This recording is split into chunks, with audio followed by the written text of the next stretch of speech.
can't see the screen right now, so I have no idea what this frame looks like, but I'm just gonna talk. I came outside because it's a beautiful day outside. It's pretty perfect temperature. It's a little bit chilly with the wind, but I'm not hating on it. I saw the sun come out and I was like, yeah, I need to go outside. And I live pretty close to this like park plaza thing, and I'm like, let me just go chill over there. I do have a balcony, but it is fully in shade at the moment and completely wet from raining last night, so that was just gonna not be pleasant. Anyways, I came outside to enjoy the sun and also read my book. I feel like I was getting distracted trying to read inside, and I was on my phone, and that's not what I wanted for my Sunday today. So anyways, I wanted to talk about what I'm reading at the moment because I am really back into books. I was in such a reading slump over the holidays because I just wasn't feeling what I was reading. I was trying to read Little Women over Christmas, but that was not really the vibe. I don't know. I just kept getting distracted, I feel like. And I feel like when I'm at home over Christmas, I just want to literally sit on the couch and like stare at a wall. Like, I don't want to do anything. So my reading habit was a little all over the place over the holidays, and then trying to get back into it after that. Just the weeks, they've fallen away from me. But now we're back. And I wanted to talk about what I'm reading. I brought both of my books out here. There is a third book I'm reading.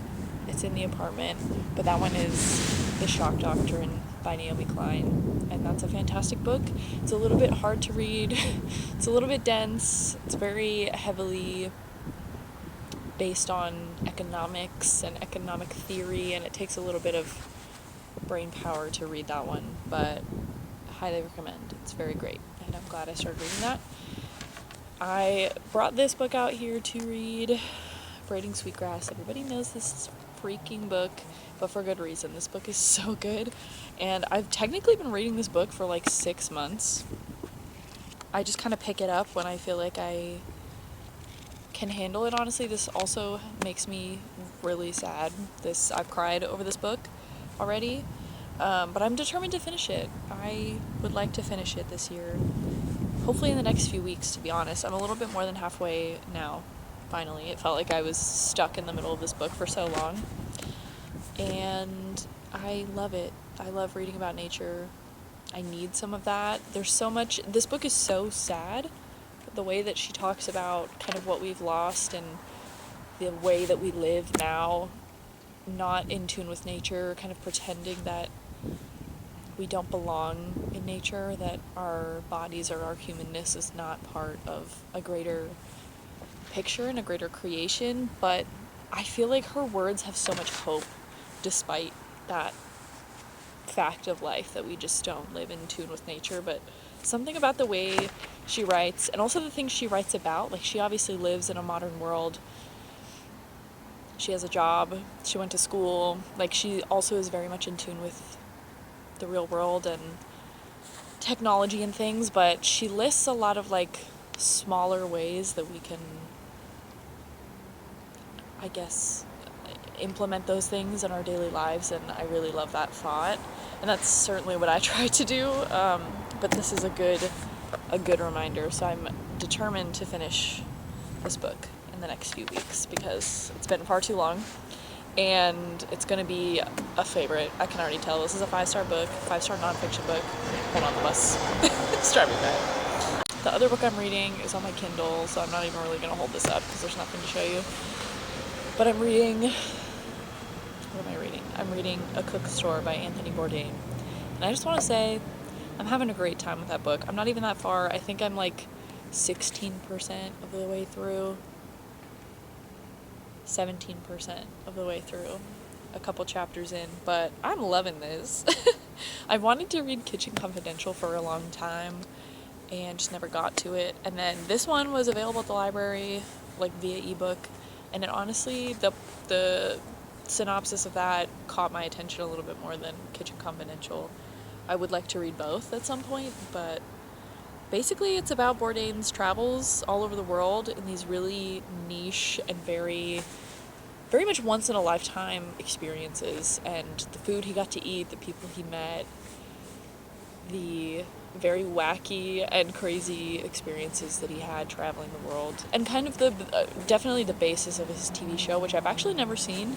I remember seeing it like on TV when I was younger, but I was very young when he was kind of mostly famous, and I unfortunately didn't learn that much about him until his death. So I'm glad I have these books to experience his I'm just gonna keep talking while these buses come, because they literally come like every 2 minutes, so I'm just gonna keep talking. But I'm having a good time. It seems like from the little research I've done, he did not have any ghostwriters on these memoirs, which is really sick, because a lot of times celebrities do have ghostwriters on their memoirs, which I'm not really a hater about. I'm a little bit of a hater about, but I did some research about this because from the beginning, his writing is great. His writing is snappy, it's entertaining, it's funny, which I don't read funny books often, or I don't find a lot of humor in books, even if they're meant to be funny. So it's fun. I'm having a great time. This is like a fun book for me at the moment. Even though all the books I'm reading right now are nonfiction, that's like my fun pick. And yeah, I think that's all I wanted to say.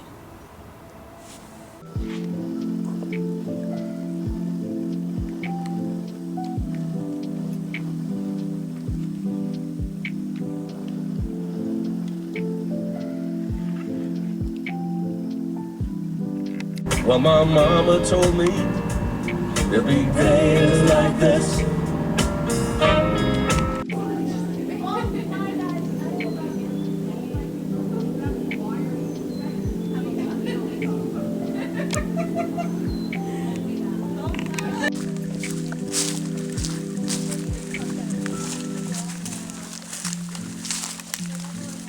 Immediately. Right? You have 30 seconds if you have inhaled the fumes from the reed. Oh, I love the quiet of nature.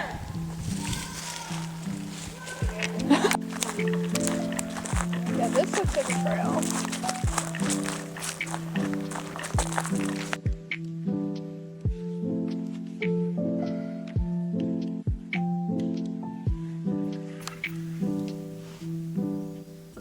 I've acquired many new books, so let's talk about it.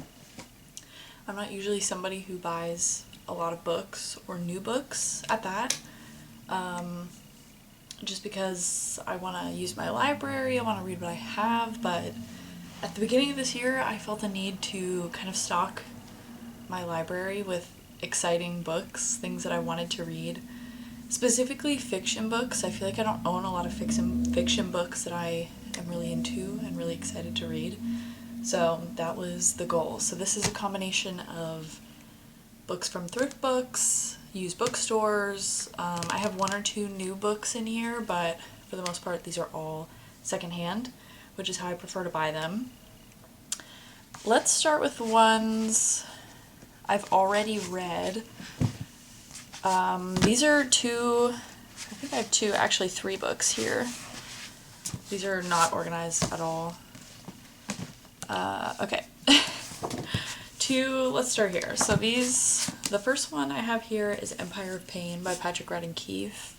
This is one of my favorite books of last year, and this is just a book I wanted to own, and that's kind of how I approach building out my personal library, is having books that I read and really, really loved and would love to have in my collection, books that I'm proud to lend to other people, thinking that they're really going to like them. So this is one of those books that I just felt like I needed to own in my collection because it was so impactful last year when I read it. So that's the first one, starting us off, is The People in the Trees by Hanya Yanagihara.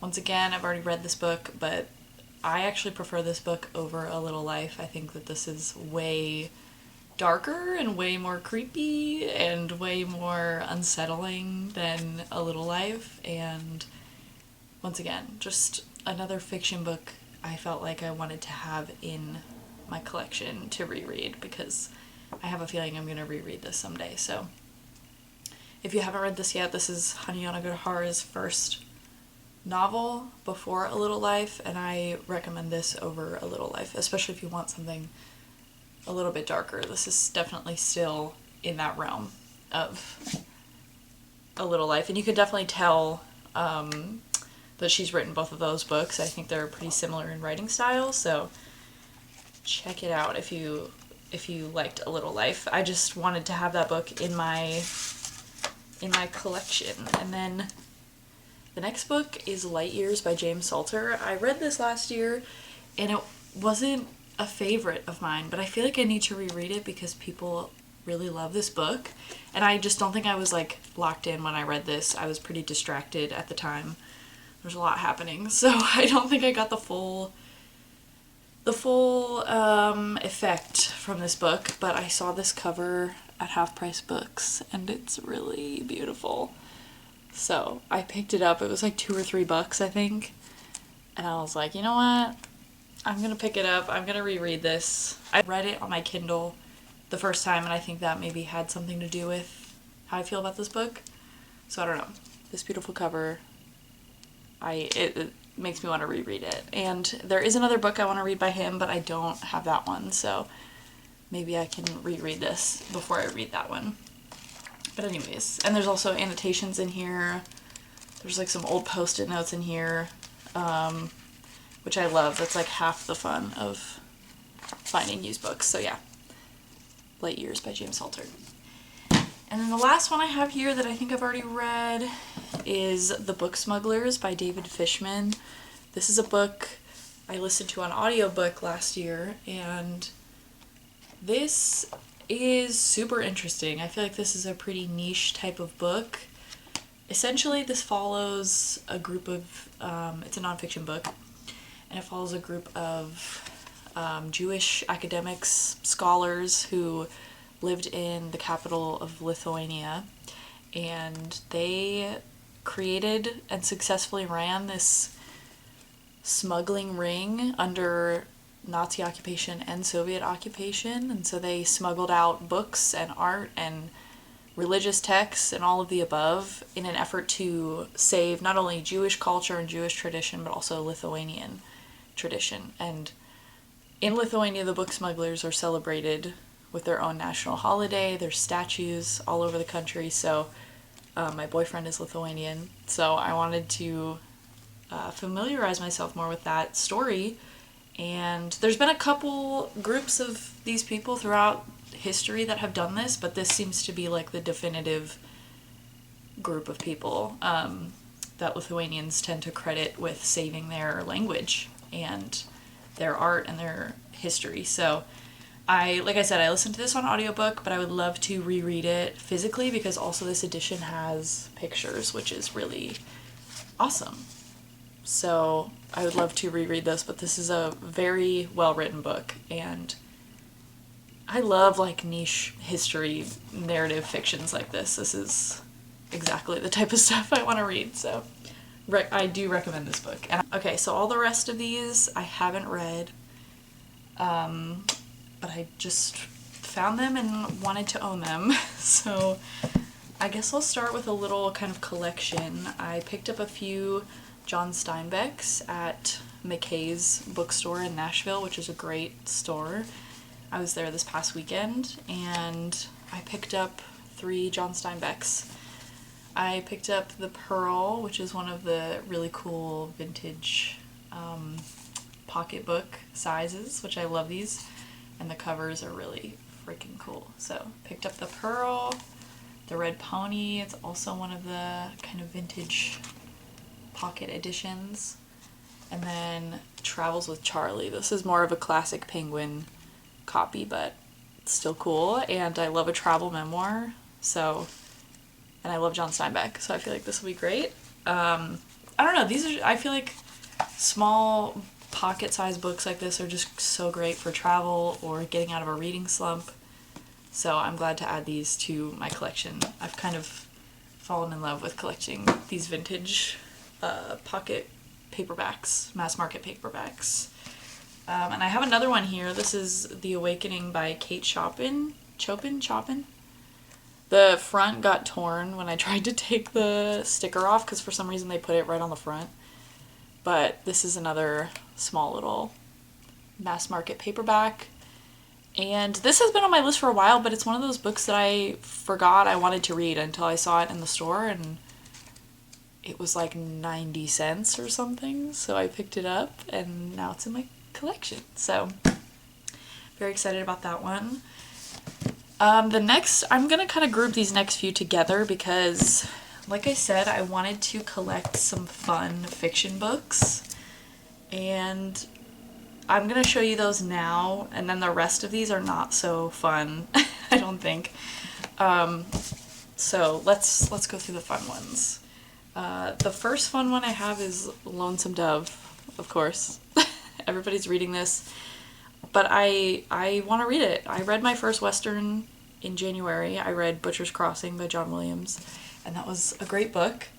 So I want to explore this genre a little bit more, and this seems to be the one. Like, this seems to be, I know it's a series, but I've heard you can just read this standalone and it's still a great book, so I'm excited to read this. I read The Count of Monte Cristo last year, and that's a very large book, as we all know, but I kind of want to keep on that tradition and maybe choose like one huge book or two huge books in a year and just slowly make my way through it. And so I'm considering this as my next long read because it is like 800 pages, which I've done before.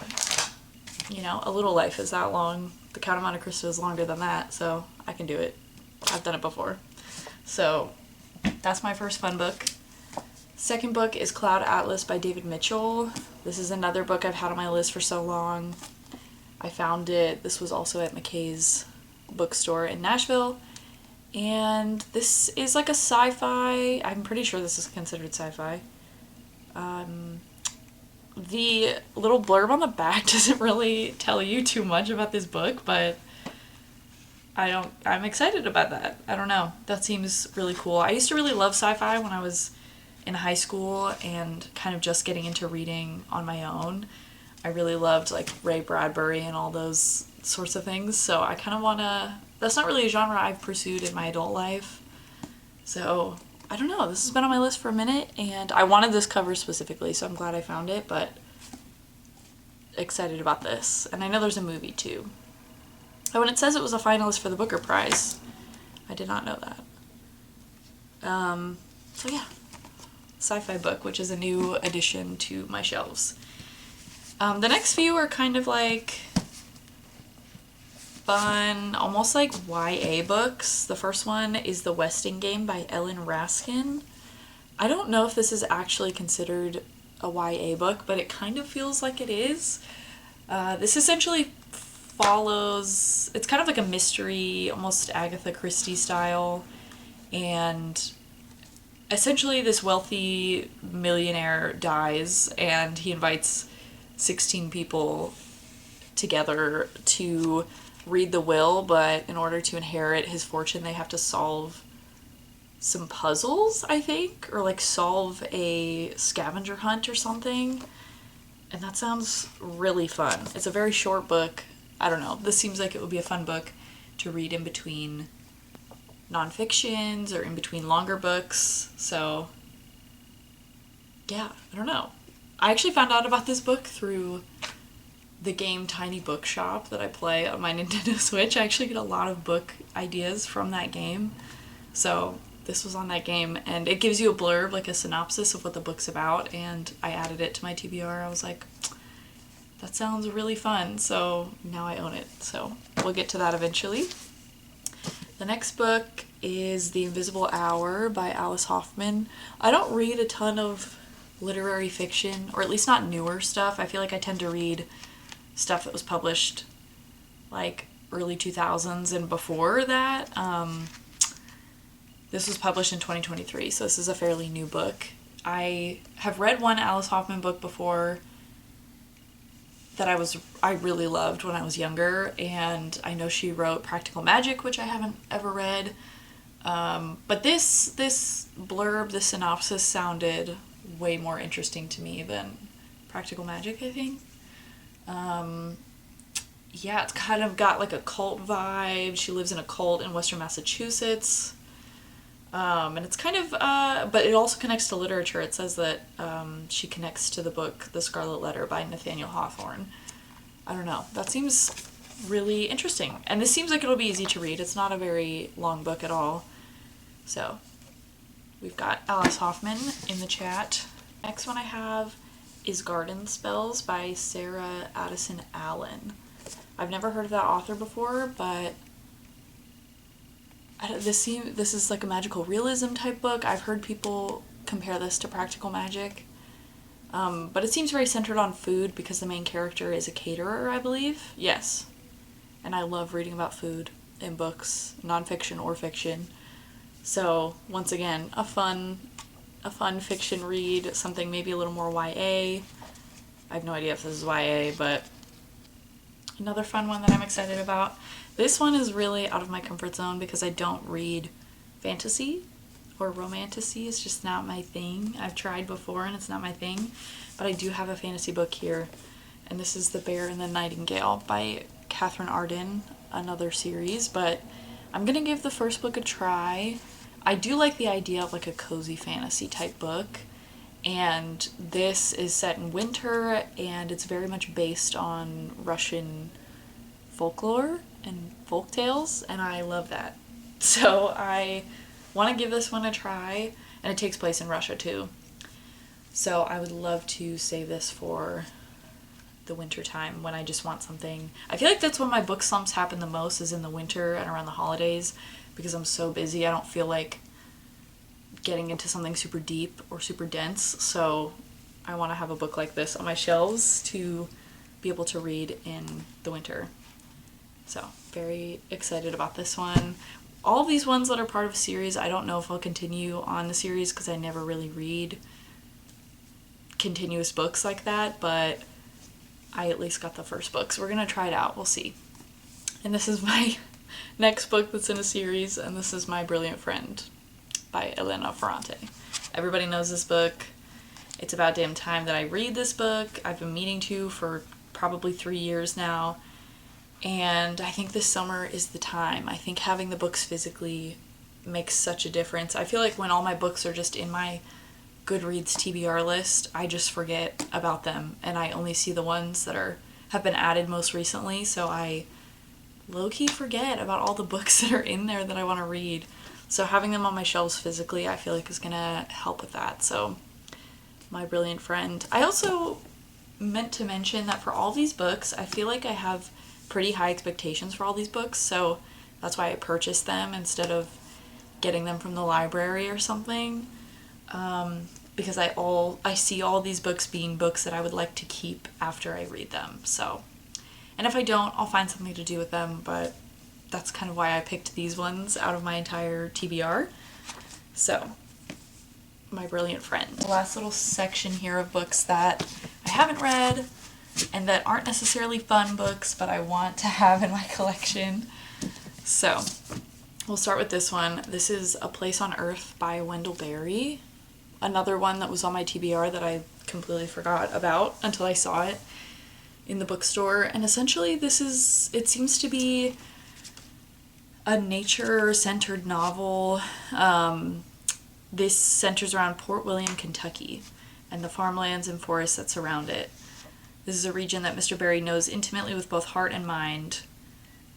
So it kind of just seems like a meditation on this place and the people and especially the nature and the ecosystems it contains. And that sounds really great. I've seen this book placed in categories in lists with Braiding Sweetgrass by Robin Wall Kimmerer, which I'm finishing at the moment and I really love. So, and also this is just a really pretty copy, a really pretty edition. So, very excited about this one because I would love to read another book like Braiding Sweetgrass. And I know she has other books and I'll get into those, but this is another one added to the list. I don't know if I'll get to this anytime soon, but I have the Leonardo da Vinci biography by Walter Isaacson. I've never read one of his biographies. I know he's done quite a few at this point, but this is the one I'm probably most interested in, to be honest. And this, I will say, this edition has really beautiful printing of the paintings. Like, the color looks so good. Or maybe that's just the condition of the book, but like, I was kind of surprised at how good this looks, color-wise. So, yeah, I'm very excited to read this. I kind of struggle with biographies, but I feel like this one is a pretty famous one. Walter Isaacson, I feel like, knows what he's doing as far as biographies, but I'm excited to give this a try because I love art and I love art history. Unwomanly Face of War, An Oral History of Women in World War II by Svetlana Alexievich. Svetlana Alexievich. I think I said that correctly. And that's exactly what it sounds like. An oral history of women in World War II across Europe and Russia. And this book is quite, like, used. Like, the pages are definitely wrinkled and somebody has dog-eared almost the entire book. But I'm excited about that.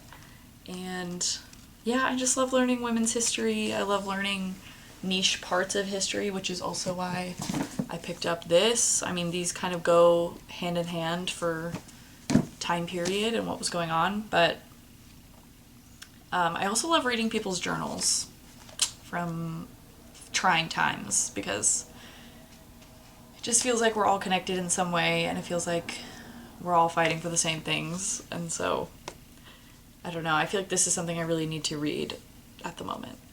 So I picked this one up. The next one is In the Shadow of Wolves. I'm gonna try this name. I don't know if I'm getting it right. Elevdas Šleipikas. He's a Lithuanian writer. And yeah, like I said, my boyfriend is from there, and I just want to read some literature from there. I obviously have some nonfiction books in the pile, but this is a fiction book based on a real incident or a real situation, I guess.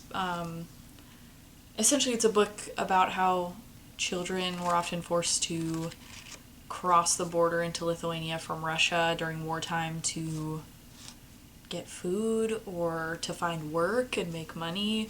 So this is about their story, a fictional tale, but it's based on real experience. So I have this one.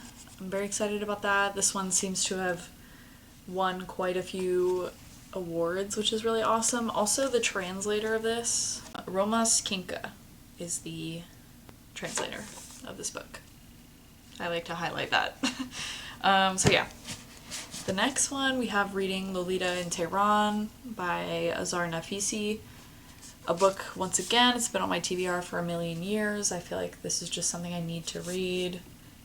And now I have it on my shelves. This is a really beautiful, like, well-loved copy, but not falling apart. It's just like the pages are perfectly yellow and floppy. I'm very excited about this. Sometimes with thrift books, you don't know what kind of quality you're going to be getting, but this is a really good one. I'm glad I picked this one. Okay, anyways, that one. We actually already own an edition of this, sort of, but it's not a very readable copy, so I wanted to pick something up that was a little bit more portable, a little bit more readable, and that is Edgar Allan Poe's Great Tales and Poems. We have a super big anthology of all of his writings, and it's like a huge textbook type of book. It's not very portable. It's hundreds of pages, but this is a bit smaller. I think this only has like his most popular poems and short stories. So yeah, it's literally just poems and tales, and it's only about 200 pages. And yeah, I read Edgar Allan Poe in school, but I kind of want to revisit this in the fall time. Like, I remember reading The Pit and the Pendulum in school, but I would love to revisit this year. Sorry, the sun is coming through. But this is a little bit more portable and readable than our huge textbook anthology version. So very excited about this. I am so excited about all of these. Okay, I have 2 more left, I think. Yes, so I have Hannah Arendt's Eichmann in Jerusalem, a report on the banality of evil. I used to be really into philosophy and philosophical books, especially when I was like in high school and college, and I've just kind of gotten away from that. I don't know why. I read a lot of nonfiction and a lot of books, like fictional books that are kind of rooted in philosophy, but I want to read more of that, and I know she is a little bit more, like, this is obviously about a specific event and a specific person, but I do know that Hannah Arendt is a philosopher, and I would love to read this. I feel like this is kind of required reading at this point. I've never read anything by her, but yeah, I just know she writes a lot of philosophical books, a lot of criticisms, a lot of critical texts, and I would love to read her stuff. Okay, last book is Perfume by Patrick Susskind. This, once again, is a book I wanted to read for a long time. I started reading this on my Kindle last year and really, really liked it. I was enjoying it quite a bit. But I think I started reading Frankenstein or something else, and then my hold at the library was up and I had to, it was returned automatically, so I want to finish this. I think this will be a 5-star read for me from what I've already read so far. This one was translated by John E. Woods.